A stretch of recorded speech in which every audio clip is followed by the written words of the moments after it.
Well, it cross to Prime Minister Narendra Modi live. He is addressing. Let's catch up in live.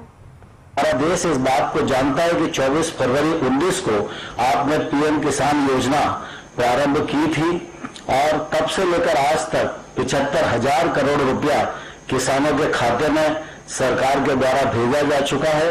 और आज ये जो छठवीं किस्त है, छठवीं किस्त में 8.5 करोड़ किसानों को 17,000 करोड़ रुपया आज आपके कर कमलों के द्वारा किसानों की जेब में जाएंगे। पूरे देश के किसान आज बहुत ही उत्सुकता के साथ इस कार्यक्रम को आपका संबोधन सुनने के लिए लालायित हैं। और मैं धन्यवाद देना चाहता हूं माननीय प्रधानमंत्री जी, 8 जुलाई को आपने कृषि अवसंरचना के लिए जो फंड आत्मनिर्भर पैकेज के अंतर्गत घोषित किया था, उसको मंत्रिमंडल से स्वीकृति प्रदान की।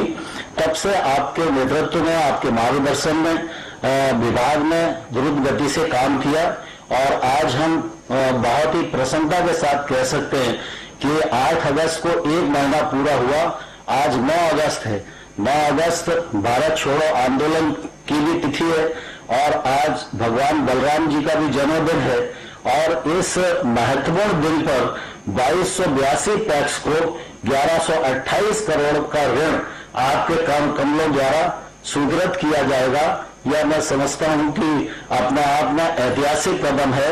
मैं इस अवसर पर समूचे किसान जगत की ओर से आपका हृदय से बहुत बहुत स्वागत करता हूं, बहुत बहुत अभिनंदन करता हूं। धन्यवाद महोदय। और माननीय प्रधानमंत्री जी से अनुरोध है कि वे बटन दबाकर पीएम किसान योजना के अंतर्गत सम्मान राशि का अंतरण करें। 17,000 करोड़ रुपए की सम्मान राशि लाभार्थियों बैंक खातों में तत्काल ट्रांसफर हो जाएगी। खड़ा होना पड़ेगा, पीएम खड़े हुए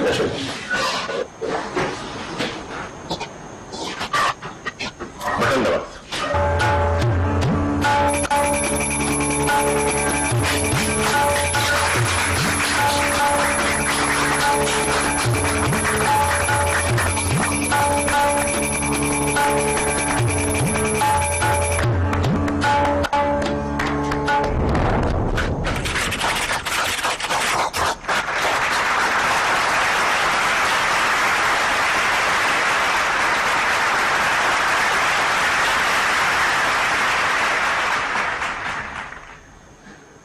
एग्रीकल्चर इंफ्रा फंड की फाइनेंसिंग फैसिलिटी के तहत 2,282 पैक्स को 1,128 करोड़ रुपए की लोन स्वीकृत किया जा रहा है। माननीय प्रधानमंत्री से अनुरोध है कि वे कृपया एग्रीकल्चर इंफ्रास्ट्रक्चर फंड के तहत वित्तीय सुविधा का शुभारंभ करें।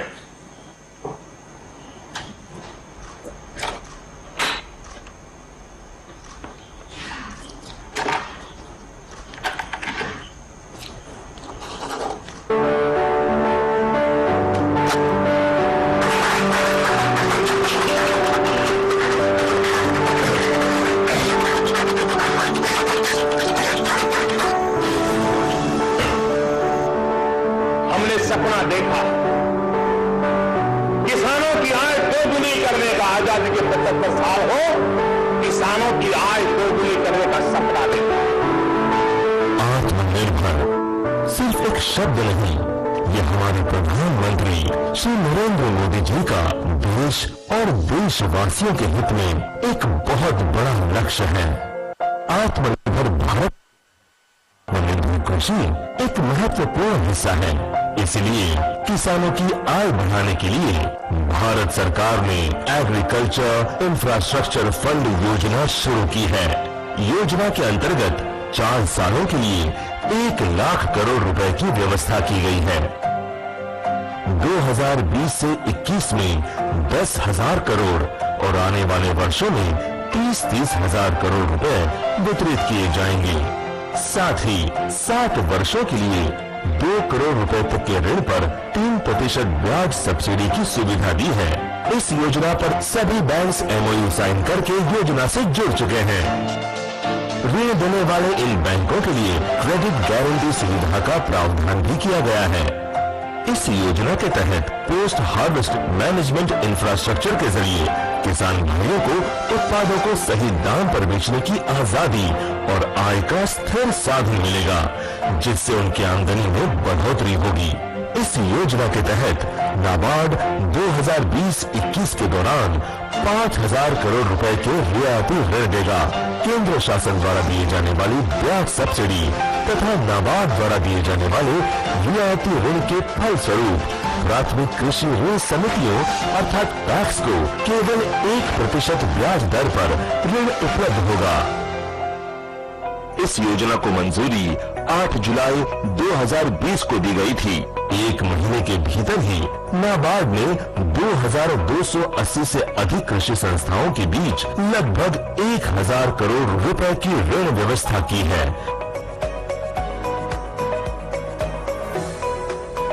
भारत सरकार की ये योजना जहां किसानों को आत्मनिर्भर बनाएगी, वहीं उनकी आय दोगुनी और खुशियां चौगुनी करने में भी मदद करेगी। आत्मनिर्भर भारत, सशक्त भारत।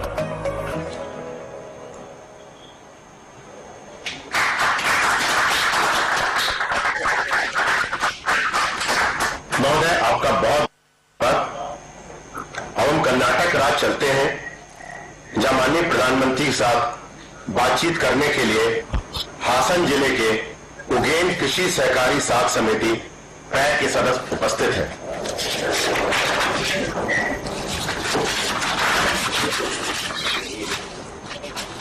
नमस्ते जी।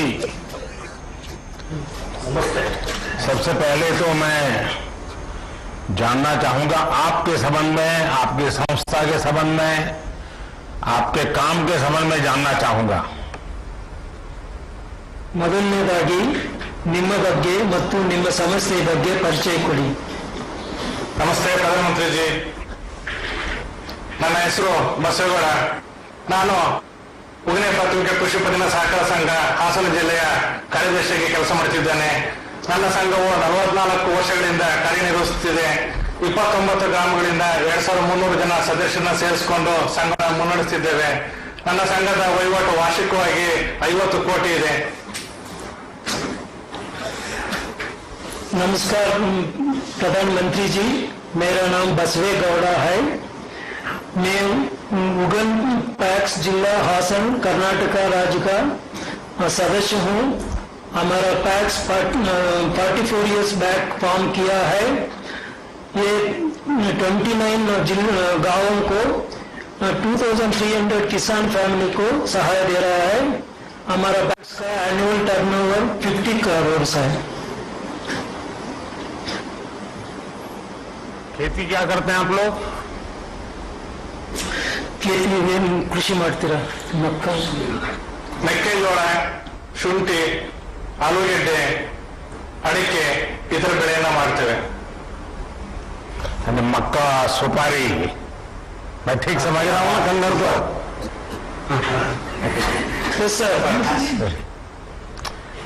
आप सभी को क्यों लगा कि इस प्रकार का समूह बनाना चाहिए? विचार कैसे आया? ನಿಮ್ಮ ಎಲ್ಲರಿಗೂ ಈ ತರಹ ಸೊಸೈಟಿನ ಮಾಡಬೇಕಂತ ಏನಕ್ಕೆ ಅನಿಸ್ತು? 40 ವರ್ಷಗಳ ಹಿಂದೆ ನಮ್ಮ ಸಂಘದ ವ್ಯಾಪ್ತಿಯಲ್ಲಿ ಯಾವುದೇ ರೀತಿಯ ಸಾಲ ಸೌಲಭ್ಯ ಸಿಗ್ತಾ ಇರಲಿಲ್ಲ. ಸ್ಥಳೀಯವಾಗಿ ರಸಗೊಬ್ಬರ, ಕ್ರಿಮಿನಾಶಕ, ಬೀಜ ಇತರೆ ಸೌಲಭ್ಯಗಳು ನಮ್ಮಲ್ಲಿ ಸಿಗ್ತಾ ಇರಲಿಲ್ಲ. ಆ ಉದ್ದೇಶದಿಂದ ನಾವು ಸಂಘವನ್ನು ರಚನೆ ಮಾಡಿಕೊಂಡು ಆ ಸ್ಥಳೀಯವಾಗಿ ಎಲ್ಲಾ ರೀತಿಯ ಸಾಲ ಸೌಲಭ್ಯವನ್ನ ಹಾಗೂ ಕೃಷಿಗೆ ಸಂಬಂಧಪಟ್ಟ ಇತರ ಎಲ್ಲಾ ಪರಿಕರಗಳನ್ನ ಒದಗಿಸಲಿಕ್ಕೆ ಪ್ರಯತ್ನ ಮಾಡಿದ್ದೇವೆ. ಆ ರೀತಿಯಲ್ಲಿ ನಮ್ಮ ರೈತರಿಗೆ ಅನುಕೂಲ ಆಗಿದೆ. पिछले 40 साल का पिछले हमारे पास कोई सोसाइटी नहीं था। हमारा किसान भाइयों को ऋण नहीं मिलता था, कृषि सामग्री पास में नहीं मिल रहा था। इसलिए हम सोचा क्यों ना हम एक पैक्स बनाएंगे, हम ये सुविधा हमारा किसानों को देंगे।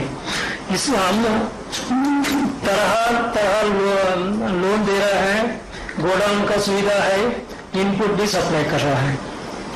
अभी आप किस योजना पर काम कर रहे हैं जिसके लिए आपको ये ऋण मिल रहा है, इतने पैसे मिल रहे हैं? इसका क्या, कौन सी योजना है आपकी? ಇವಾಗ ನೀವು ಯಾವ ಪ್ರಾಜೆಕ್ಟ್ ನಲ್ಲಿ ಕೆಲಸ ಮಾಡುತ್ತಿದ್ದೀರಾ ಅದರಿಂದ ಸಾಲ ಪಡೆಯಲಿಕ್ಕೆ? ನಾವು ನಮ್ಮ ಕ್ಯಾತನಹಳ್ಳಿ ಗ್ರಾಮದಲ್ಲಿ 1200 ಮೆಟ್ರಿಕ್ ಟನ್ ದಾಸ್ತಾನು ಮಾಡಲು ಗೋದಾಮು ನಿರ್ಮಾಣ ಮಾಡಲು ಯೋಜನೆಯನ್ನು ಹಾಕೊಂಡಿದ್ದೇವೆ. ಇದರ ವೆಚ್ಚ 40 ಲಕ್ಷ ಇದೆ. ನಾವು ನಬಾರ್ಡ್ನಿಂದ 32 ಲಕ್ಷ ಸಾಲವನ್ನು ಪಡೆಯಲು ಪ್ರಸ್ತಾವನೆಯನ್ನು ಸಲ್ಲಿಸಿದ್ದೇವೆ.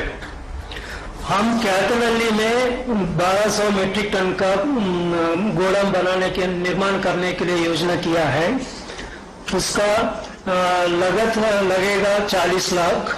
उनमें 32 लाख हम ऋण ले रहे हैं नाबार्ड से, क्योंकि ये हमारा सदस्यों को एडिशनल कैपेसिटी का गोडाउन हमारा जगह में होगा. अच्छा, ये गोडाउन बन जाने के बाद एक तो किसानों को क्या लाभ मिलेगा और कितने किसानों को लाभ मिलेगा, आपका क्या अंदाज है? ये ಗೋಡೌನ್ बनने की ಈ ಗೋಡೌನ್ ಆದ್ಮೇಲೆ ನಿಮಗೆ ಎಷ್ಟು ಜನಕ್ಕೆ ಇದರಿಂದ ಲಾಭ ಸಿಕ್ಕುತ್ತೆ, ಏನು ಲಾಭ ಸಿಕ್ಕುತ್ತೆ? ನಮ್ಮ ಭಾಗದ ರೈತರಿಗೆ ಸುಮಾರು 2,500ರಿಂದ 3,000 ರೈತರಿಗೆ ಲಾಭ ಆಗ್ತದೆ. ಹಾಗೂ ನಮ್ಮ ಭಾಗದಲ್ಲಿ ಅಡಿಕೆ ಮೆಕ್ಕೆಜೋಳ ಬೆಳೆಯೋದ್ರಿಂದ ಕಟಾವು ಮಾಡೋ ಸಂದರ್ಭದಲ್ಲಿ ಉತ್ತಮವಾದ ಬೆಲೆ ಸಿಗ್ತಾ ಇರಲಿಲ್ಲ. ಆದ್ದರಿಂದ ಆ ಬೆಳೆಯನ್ನ ದಾಸ್ತಾನು ಮಾಡಿಕೊಂಡು ನಾವು ಅವರಿಗೆ ಸಾಲ ಸೌಲಭ್ಯವನ್ನು ಒದಗಿಸ್ತೇವೆ. ಅವರು ರೈತರು ಆ ಬೆಳೆಯನ್ನ ಸಿಕ್ಕಿದಾಗ ತಮ್ಮ ಬೆಳೆಯನ್ನ ಮಾರಾಟ ಮಾಡಲಿಕ್ಕೆ ಅನುಕೂಲ ಆಗ್ತದೆ. ಹಾಗೂ ಅದರಿಂದ ಅವರಿಗೆ ಹೆಚ್ಚಿನ ರೀತಿಯ ಲಾಭ ಆಗ್ತದೆ. ಉತ್ಪಾದನಾ ವೆಚ್ಚ ಕಡಿಮೆಯಾಗಿ ಕೃಷಿ ಆದಾಯ ಹೆಚ್ಚಾಗ್ತದೆ. ಆಗ ದಾಸ್ತಾನು ಮಾಡಿಕೊಂಡಂತಹ ಬೆಳೆಗೆ ನಾವು ಆ ಪ್ಲೆಡ್ಜ್ ಲೋನ್ ಅನ್ನು ಕೊಡ್ಲಿಕ್ಕೆ ಕೂಡ ಅನುಕೂಲ ಆಗ್ತದೆ. हम ज्यादा मक्का और सुपारी का खेती करता है. यहाँ गोदाम सुलभ देने के किसानों ने वो प्रोड्यूस को प्लेज लोन लेके गोदाम में ज्यादा दिन रख सकता है, क्योंकि जब सही दाम मिलेगा तब बिक्री करेगा.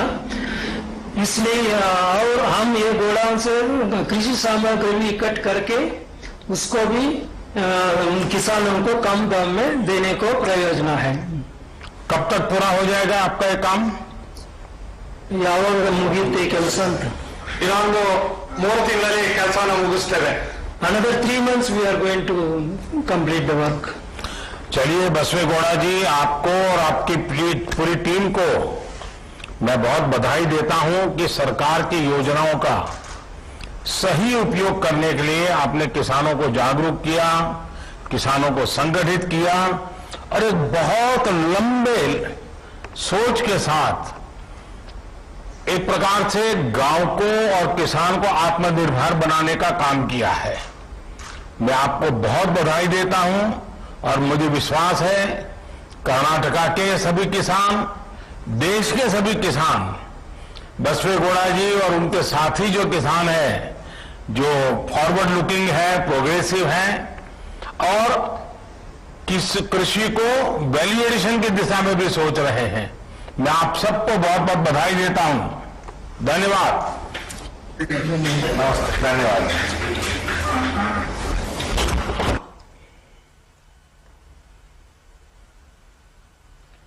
बातचीत करेंगे.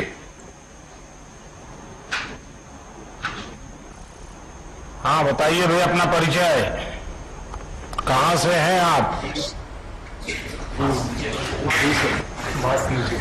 नमस्कार प्रधानमंत्री जी, मैं मुकेश शर्मा, सोसाइटी लटेरी, जिला विदिशा से हूँ. आपकी समिति क्या कार्य कर रही है? ये समिति को कितना समय हो गया? मेरी समिति 1967 से कार्यरत है तथा किसानों को केसीसी, फसली ऋण, फसल बीमा, खाद बीज उपलब्ध कराते हैं. इसके अलावा समिति उपार्जन का कार्य भी करती है और समिति का बचत काउंटर भी है. आपकी क्या पढ़ाई हुई जी? आप कितना पढ़े हैं? एमए किया है. खेती करते हैं? जी सर. कितनी जमीन है? खेती 15 बीघा जमीन है सर. अच्छा, और आपके कितने किसान इसके साथ जुड़े हैं, आपके इस काम के साथ?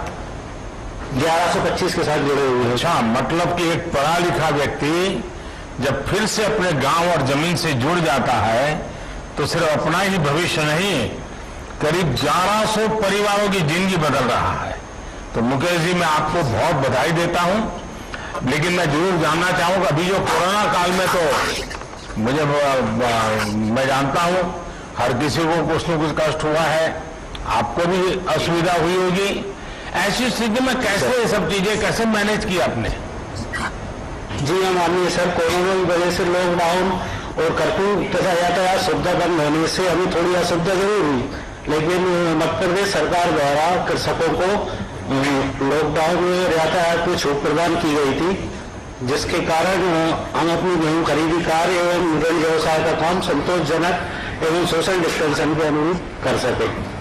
अच्छा, मध्य प्रदेश के किसानों ने तो इस बार रिकॉर्ड पैदावार की है, इसलिए मैं मध्य प्रदेश के किसानों को देश के और किसानों के साथ साथ बधाई भी देता हूं। आपको तो, और आप जिस प्रकार से काम कर रहे हैं, फसल की खरीदी भी करते हैं सर, इस बार आपने ऐसा क्या किया, क्या अलग किया? इस बार जी माननीय सर, मध्य प्रदेश में ईश्वर की कृपा से रिकॉर्ड उत्पादन हुआ है।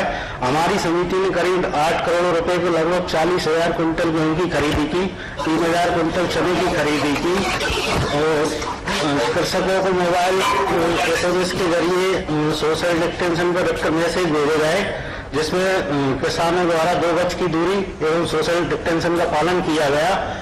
हमारे द्वारा मास्क सभी लोगों को लगवाए गए, सैनिटाइजर का उपयोग किया गया और समय पर हाथ साबुन से धुलवाया। मतलब कि गांव का किसान भी मोबाइल टेक्नोलॉजी इन सबको समझ लेता है जी, कोई प्रॉब्लम नहीं आता इसको? नहीं सर, वो किसी के मान लो किसी को समझ में नहीं आता, उसका परिवार वालों को समझ दिया जाता। अच्छा, परिवार के लोग उनको मदद कर लेते हैं, लेकिन अच्छे ढंग से अब उसको बराबर से आपका सेट हो गया। अच्छा, जब आपको ये सस्ता ऋण मिलने वाला है, क्योंकि आपको काफी पैसा बचने वाला है, तो इससे आप क्या क्या सुविधाएं अपने जो 1100-1200 किसान हैं उनको क्या क्या सुविधा देने वाले हैं? इसमें सर तहसील स्तर पर अपन सोच रहे हैं कि मैं 5,000 मीट्रिक टन का एक गोदाम बनेगा और ग्रेडिंग प्लांट, सूचना केंद्र, ई मंडी की सुविधा भी प्रदान की जाएगी, जिससे किसानों को अपनी फसल को तुरंत ना बेचकर अपनी आवश्यकता अनुसार बाजार में बेच सकते हैं। तो मुकेश जी, मैं समझता हूं कि आप ये जो कदम उठा रहे हैं बधाई के पात्र हैं, लेकिन मेरा एक काम करेंगे आप? जी सर। देखिए, सरकार ब्याज भी कम कर रही है, बहुत बड़ी मात्रा में धन भी दे रही है, और आप जैसे पढ़े लिखे किसान जब इसका नेतृत्व करते हैं तो कितना बड़ा बदलाव आता है। लेकिन क्या आप किसानों को समझाएंगे कि हमें हमारी धरती माता को भी बचाना है? जिस प्रकार से हम आंख बंद करके अनाप शनाप यूरिया का उपयोग करते हैं, पूरी धरती माता हमारी तबाह हो रही है। तो हमारे किसान, कम से कम आपके जो 1100-1200 किसान, वो ये तय कर सकते हैं कि अभी अगर वो 5 थैली यूरिया लेते हैं तो आगे से 3 थैली में ही चलाएंगे। अभी वो 6 थैली लेते हैं तो आगे से 4 थैली में ही चलाएंगे। कम से कम 2 थैली कम करेंगे। ऐसा आप किसानों को वचन लेकर के आगे बढ़ा सकते हैं। देखिए, बहुत फायदा, उसका पैसा बचेगा, ये हमारी धरती माता बचेगी और किसान का, बच्चों का भविष्य उज्जवल हो जाएगा। जी सर, बिल्कुल पूरी कोशिश करेंगे। क्या करोगे? किसान भी समझ, तो मैं कभी फोन करके जी सर, बायो फर्टिलाइजर सर रखवाया भी है अपने घर है, और वो किसानों को अपन देते भी है। नहीं, यूरिया कम करना एक तय करना चाहिए। देखिए, किसानों का फायदा अभी उनको अंदाज नहीं आ रहा है, उनको लगता है जितना ज्यादा डालेंगे फायदा होगा। ये धरती माता हमारी, इवन हम भी अगर जरूरत से ज्यादा दवाइयां खाएं तो क्या होगा? मरेंगे कि नहीं मरेंगे? ऐसा ही यूरिया का है, तो हमारी धरती माता मर जाएगी तो उसको मरने नहीं देना है जी। बिल्कुल सर। तो चिंता करोगे? चलिए मुकेश जी, आपको मेरी तरफ से बहुत बधाई, और मध्य प्रदेश के और विदिशा के सभी किसानों को बहुत बहुत बधाई मेरी तरफ से।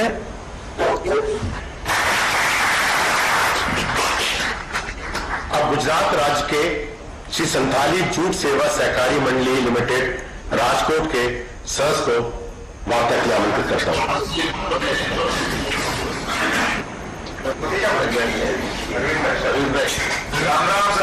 अरुण भाई તમે આ રૂપા લાગીને બાજુ બેસી ગયા છો આજે अरुण भाई हिंदी बोलना पड़ेगा।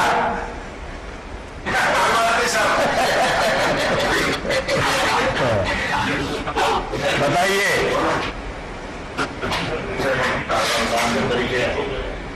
मेरा गांव साथ भी है और जसदण तालुका में पड़ता है और राजकोट डिस्ट्रिक्ट है, आप तो सब जानते हैं।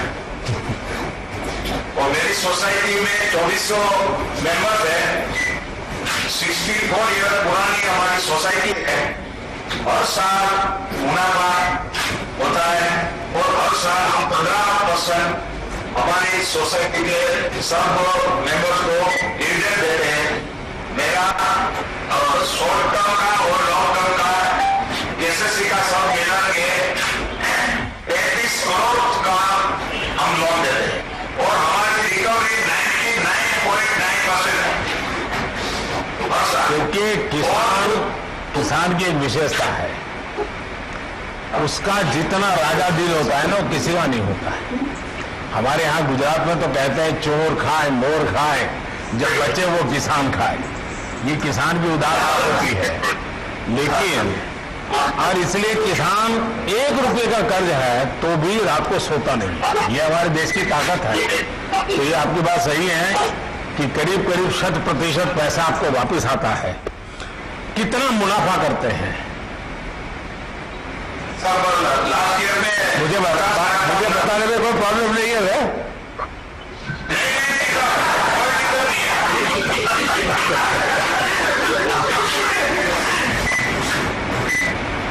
हाँ बताइए। 50 लाख। अच्छा, क्या कभी ऐसा हुआ है कि आपकी मंडी का कोई सदस्य, हो सकता है एकाध का भी, जैसा मुझे मालूम है नहीं होता है प्रॉब्लम, लेकिन मानो एकाध को बेचारे को घर में तकलीफ आ गई, मुसीबत आ गई और बीमार हो गया, अब नहीं कर्ज दे पाया। अगर ऐसा हुआ है, ऐसे समय आप लोग कैसे मदद करते हैं? सब ज्यादातर तो ऐसा नहीं होता है। कभी कोई सूखा पड़ने से या कम बरसात होने से, क्योंकि हमारा इरिगेटेड एरिया नहीं है, इसलिए कभी ऐसा होता है। मगर ये हमारी सोसाइटी और हमारी डीसीसी राजकोट डिस्ट्रिक्ट जो हमारे देश में राजरिया जी हमारे चेयरमैन है यहाँ के, वो उसने ये किसानों के लिए जब ऐसा होता है तब के हमारी ग्राम लक्ष्मी योजना के तहत हम एक मीडियम टर्म का एक लोन देते हैं। उसके हिसाब से हम ये किसान की कोई आय कम नहीं होती इससे, और दूसरे साल जब 50 वर्ष होता है तो वो पूरे प्रवाह में आ जाता है। इसलिए हमारा किसान 1% भी कोई दुखी नहीं है। अच्छा, किसानों के लिए हाल में कई बड़े बड़े फैसले सरकार ने लिए हैं और इसकी जानकारी इनको लेकर जागरूकता भी फैलाने का आप स्वाभाविक रूप से काम करते हैं, क्योंकि मैं जानता हूं गुजरात के किसानों में ये स्वभाव भी है।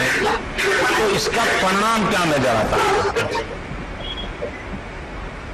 सब भारत सरकार ने जो किसान हित के लिए जो योजनाएं बनाई है, कि किसान सम्मान निधि हो और किसान के उनके सामने इंडेक्स सबवेंशन की योजनाएं हो, और अभी जो एपीएमसी एक्ट आया है उसके हिसाब से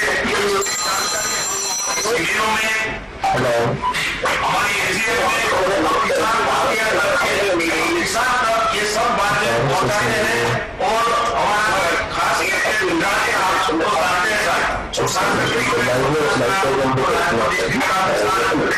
सब योजना से अकस्मात बीमा योजना, प्रधानमंत्री सुरक्षा योजना और प्रधानमंत्री दूसरी जो योजना 16 की हमने बना रही है, इसका भी पूरा योजना हम किसान तक पहुंचा देते हैं। और प्रधानमंत्री फसल बीमा योजना का रजिस्ट्रेशन भी तो हमारे राजकोट डिस्ट्रिक्ट में खास करके हमारी बैंक और हमारी सोसाइटी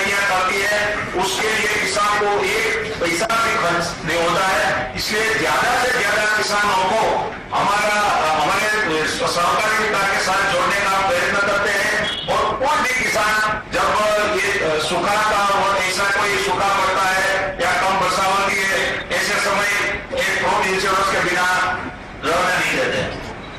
तो आज जो ये नया फंड लॉन्च हुआ है, इससे और इसके तहत आप लोग क्या चाहते हैं, किस तरह की मदद चाहते हैं और उससे आप क्या करना चाहेंगे, आपकी क्या मन में कल्पना क्या है? सबसे पहले तो साहब हम आपको और आपकी पूरी टीम को धन्यवाद देते हैं कि जब हमारी ये सोसाइटी की जो एक्टिविटी सिर्फ एडवांस देने की और छोटा मोटा व्यापार करने की थी, इस योजना आने के बाद किसान को पूरा माहिती मिलेगा, किसान का स्टोरेज बनेगा और किसान अपने सभासदों के लिए और हमारे लोनी के लिए उसका स्टोरेज कैपेसिटी भी बढ़ेगा। इससे किसान की आमदनी बढ़ेगी, हम प्लेज लोन दे सकेंगे। यदि ही सोसाइटी की साथ बात करूं तो मैं यहाँ बड़ा एक आधुनिक गोडाउन बनाना हमारी सोसाइटी की ओर बनाना चाहते हैं। किसान अपना माल उसमें स्टोरेज करेगा और जरूरत पड़ने पर हम प्लेज लोन देंगे। जब अपनी पैदावार का दाम बढ़ेगा तब किसान अपना माल दे सकेगा। इससे और सर्विस सेक्टर से किसान की जमीन को सुधार करने में और उसके लिए जो छोटे छोटे किसान है वो ये थ्रेशर है, टिलर है, ये सब खरीद नहीं सकते और हम हमारी सोसाइटी के माध्यम से ये सब इंस्ट्रूमेंट खरीद के कम दाम में किसानों को मुहैया करेंगे तो हमारी सोसाइटी का भी लाभ है और हमारे एरिया के हमारी सोसाइटी से जुड़े किसानों को भी उसकी आमदनी बढ़ाने में मुख्य ऐसा मेरा मानना है। चलिए, आपने बड़ा प्लान बना दिया है और मुझे आपने बताया जयेश भी वहां बैठा है, तो मुझे दिखाई नहीं दिया, कहाँ है जयेश? जयेश नमस्कार। जयेश, विठल भाई को 1 साल हो गया, परिवार में सब ठीक है? सब कुशल है? वाह, हर्षी फर्द भी दिखाई दे रहे हैं।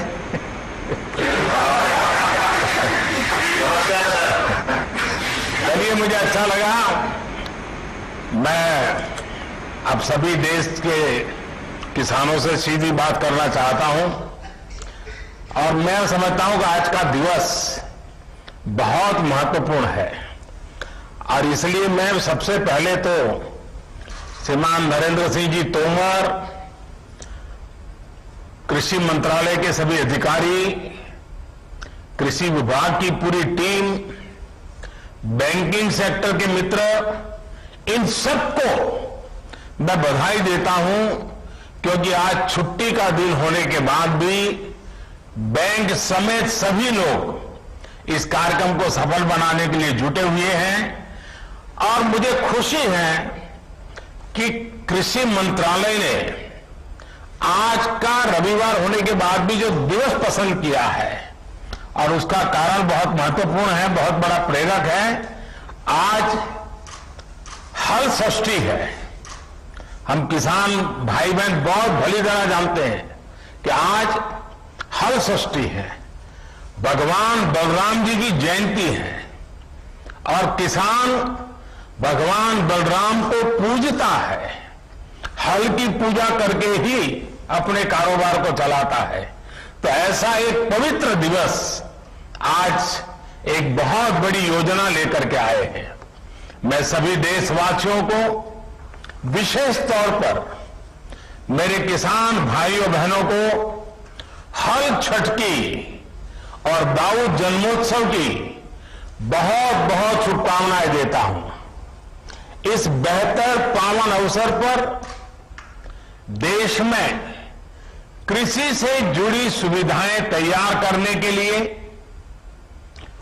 1 लाख करोड़ रुपए का विशेष फंड लॉन्च किया गया है। आज के पवित्र दिन पर लॉन्च किया गया है।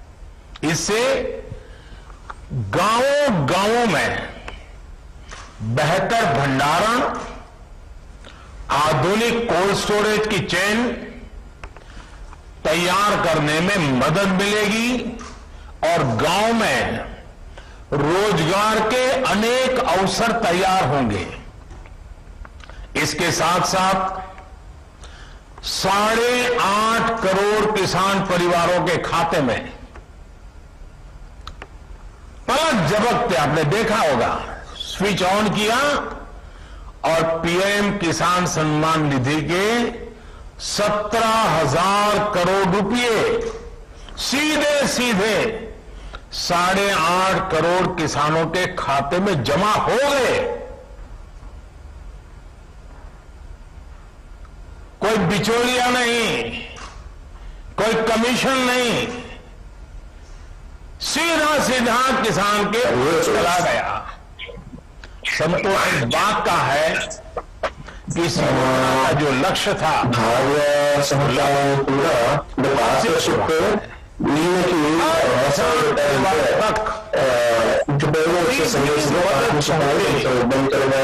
और जरूरत के देश में ये योजना सफल रही। 1.5 साल में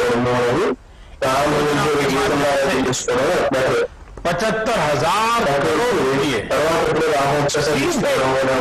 किसानों के बैंक खाते में जमा हो चुके हैं।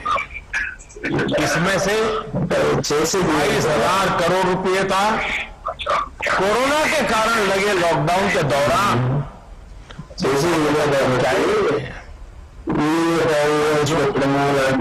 दशकों से ये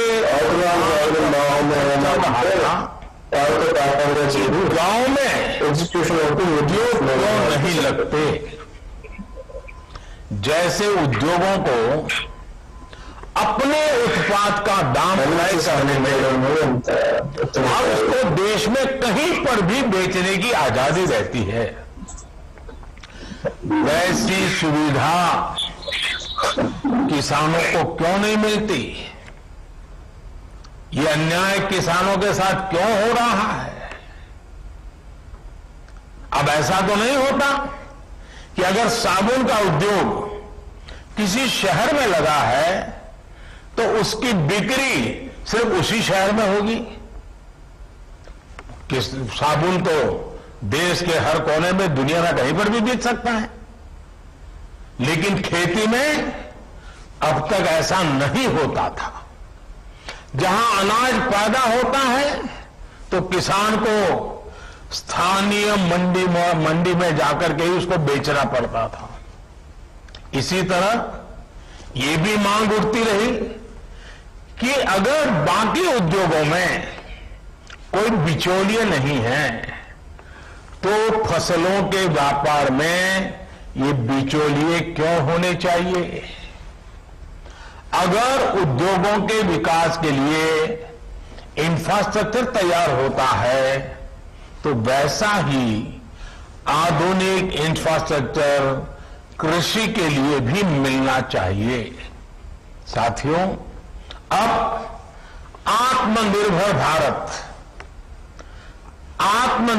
भारत अभियान के तहत किसान और खेती से जुड़े इन सारे सवालों के समाधान ढूंढे जा रहे हैं।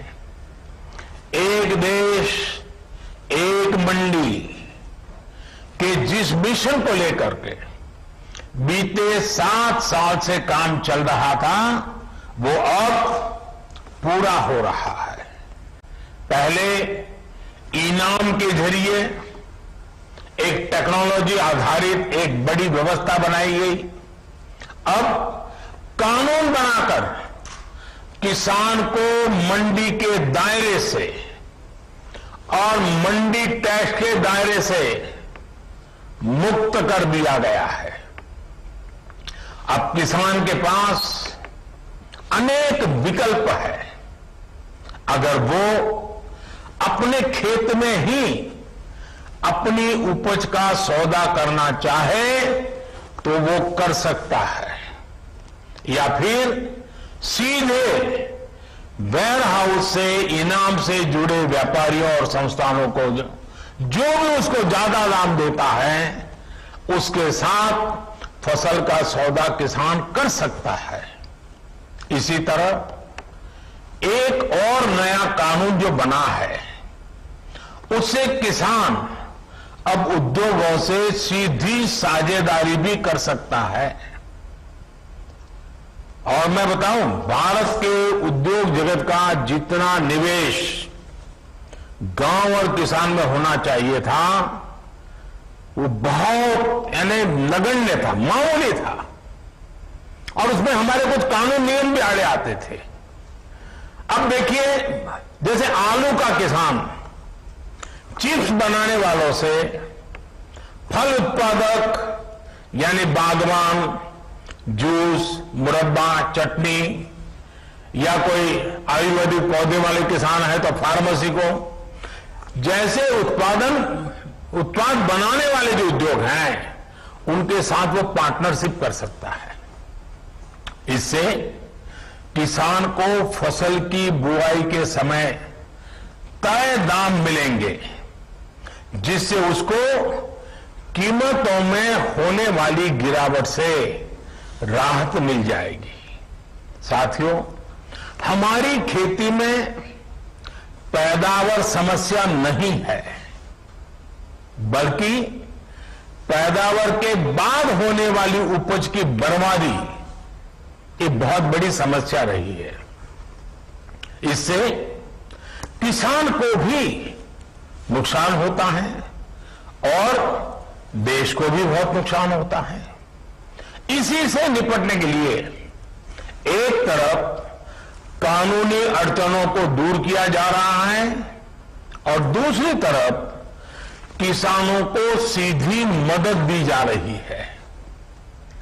अब जैसे आवश्यक वस्तुओं से जुड़ा एक कानून हमारे देश में बना था और कई दशकों पहले बना था, लेकिन वो क्यों बना था? क्योंकि उस समय देश में अन्न की कमी थी, भारी कमी थी, और इसलिए उस कानून की जरूरत थी। लेकिन आज तो अन्न के भंडार इतने भरे पड़े हैं कि इस प्रकार की रोक किसान का भी, अर्थव्यवस्था का भी और कंज्यूमर का भी नुकसान होता है। लेकिन बड़ा हैरानगी है कि यह कानून अभी भी चलता रहा। जब हम दुनिया के दूसरे बड़े अन्न उत्पादक बन चुके हैं, तब इस कानून की कोई जरूरत नहीं है। गांव में अगर अच्छे गोदाम नहीं बन पाए, कृषि आधारित उद्योगों को अगर प्रोत्साहन नहीं मिल पाया, तो उसका एक बड़ा कारण ये कानून स्वयं में एक बहुत बड़ा रुकावट था। और इस कानून में यह भी एक दुर्भाग्य रहा कि इस कानून का उपयोग से ज्यादा बाबुओं ने उसका दुरुपयोग किया। इससे देश के व्यापारियों को, निवेशकों को, उनको डराने का काम ज्यादा हुआ। अब इस डर के तंत्र से भी कृषि से जुड़े व्यापार को मुक्त कर दिया गया है। इसके बाद अब व्यापारी, कारोबारी गांवों में स्टोरेज बनाने में और दूसरी व्यवस्थाएं तैयार करने के लिए आगे आ सकते हैं। साथियों, आज जो एग्रीकल्चर इंफ्रास्ट्रक्चर फंड लॉन्च किया गया है, इससे किसान अपने स्तर पर भी गांवों में भंडारण की आधुनिक सुविधाएं बना पाएंगे। इस योजना से गांव में किसानों के समूहों को, किसान समितियों को, एफपीओ उनको वेयर हाउस बनाने के लिए, कोल्ड स्टोरेज बनाने के लिए, फूड प्रोसेसिंग के जुड़े उद्योग लगाने के लिए 1 लाख करोड़ रुपए की मदद मिलेगी। 1 लाख करोड़ रुपया इस काम को गति देने के लिए बहुत बड़ी ताकत है। ये जो धन किसानों को उद्यमी बनाने के लिए उपलब्ध कराया जाएगा और उस पर 3% ब्याज की छूट भी मिलेगी। थोड़ी देर पहले ऐसे ही कुछ किसान संघों से मेरी चर्चा हुई अभी, जो सालों से इस किसानों की मदद कर रहे हैं, संगठन बना करके कुछ न कुछ कल्पना के साथ आगे बढ़ रहे हैं। देश भर में ऐसा काम करने वाले संगठनों को बहुत बड़ी ताकत मिलेगी, बहुत बड़ी मदद मिलेगी। साथियों, इस आधुनिक इंफ्रास्ट्रक्चर से कृषि आधारित उद्योग लगाने में एक बहुत बड़ा बदलाव आएगा और बहुत बड़ी गति आएगी। आत्मनिर्भर भारत अभियान के तहत हर जिले में मशहूर उत्पादकों के साथ योजना प्रारंभ की थी और तब से लेकर आज तक 75,000 करोड़ रुपया किसानों के खाते में सरकार के द्वारा भेजा जा चुका है। और आज ये जो छठवीं किस्त है, छठवीं किस्त में 8.5 करोड़ किसानों को 17,000 करोड़ रुपया आज आपके कर कमलों के द्वारा किसानों की जेब में जाएंगे। पूरे देश के किसान आज बहुत ही उत्सुकता के साथ इस कार्यक्रम को आपका संबोधन सुनने के लिए लालायित हैं।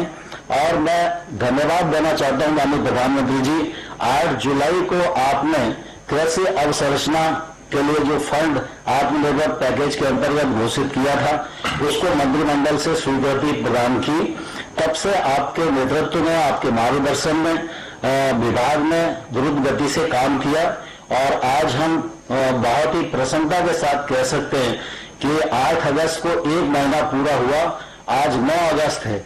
9 अगस्त भारत छोड़ो आंदोलन की भी तिथि है और